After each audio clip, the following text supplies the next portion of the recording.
3 years ago, I woke up in a hospital bed. My arms were covered in tubes. My chest felt like someone had dropped a truck on it. I couldn't remember how I got there. The first thing I heard was a doctor saying, "You're lucky to be alive." And the scary part? The thing that almost killed me was something millions of people drink every day: alcohol. This is the story of why I stopped drinking alcohol forever.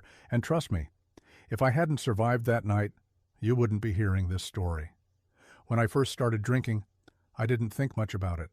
Everyone around me was doing it, at parties, at birthdays, at celebrations, at football watch parties.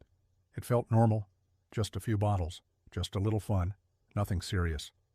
At first, alcohol seemed amazing. It made me feel confident. It made me forget my problems. It made me feel like I belonged. And that's exactly how it tricks you, because what starts as a habit slowly becomes a dependency without you noticing. Weeks became months, months became years, and gradually, alcohol became part of my routine. Bad day, drink. Good day, drink. Bored, drink. Stressed, drink. The funny thing is, nobody notices addiction when it's growing, not even the person living it. I kept telling myself, I can stop any time. But deep down, I knew I couldn't. I started waking up exhausted. My energy disappeared. My motivation vanished. My focus became terrible. I was spending money I didn't have, making decisions I regretted, and damaging relationships I cared about. But none of that was enough to make me stop, because addiction always whispers, "One more time." Then came the night that changed my life forever. I remember it clearly. It was a weekend. Some friends invited me out, and like always, I said yes. The music was loud. Everyone was drinking. Everyone was having fun. At least that's what it looked like. I started with one drink, then another, then another, then another. After that, I stopped counting. Hours passed. My vision became blurry. The room started spinning. My speech became slurred, but I kept drinking. Because alcohol convinces you that you're fine, even when you're not. Then suddenly, everything went black. I collapsed. Right there, in front of everyone. At first, people thought I was joking. Some even laughed. But then they realized something was wrong. Very wrong. I wasn't responding. I wasn't waking up.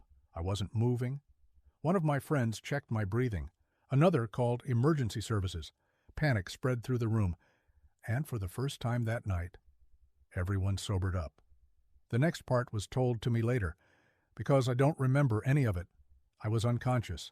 The ambulance arrived. Paramedics rushed inside. They loaded me onto a stretcher. They checked my pulse, my breathing, my oxygen levels.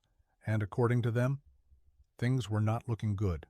The ambulance raced through the streets, sirens screaming, lights flashing. Every second mattered, while I lay unconscious in the back, completely unaware that my life was hanging by a thread. Doctors were already waiting. As soon as the ambulance arrived, they rushed me into the emergency room. Hours later, I opened my eyes, slowly, confused, weak, scared. A doctor walked over to me and said words I'll never forget. "You were extremely lucky. A little longer, and the outcome could have been very different."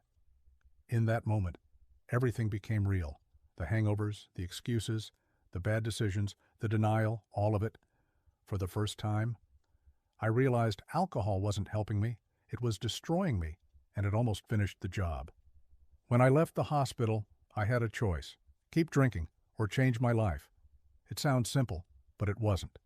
Because quitting wasn't easy. There were cravings, temptations, moments when I wanted to go back.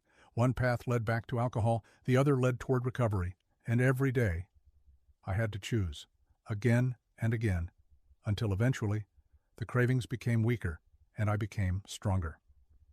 Months passed, then years, and something incredible happened. My life improved, my focus returned, my energy returned, my confidence returned, my health improved, my relationships improved, my finances improved. Most importantly, I got my life back.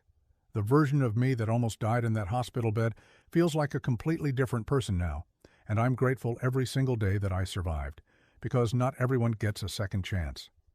If you're watching this and alcohol is starting to control your life, don't wait for a hospital bed to wake you up. Don't wait for a near-death experience.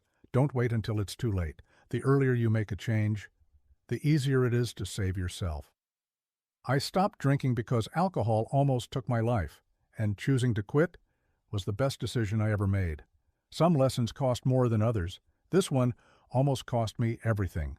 Subscribe for more stories and self-improvement content.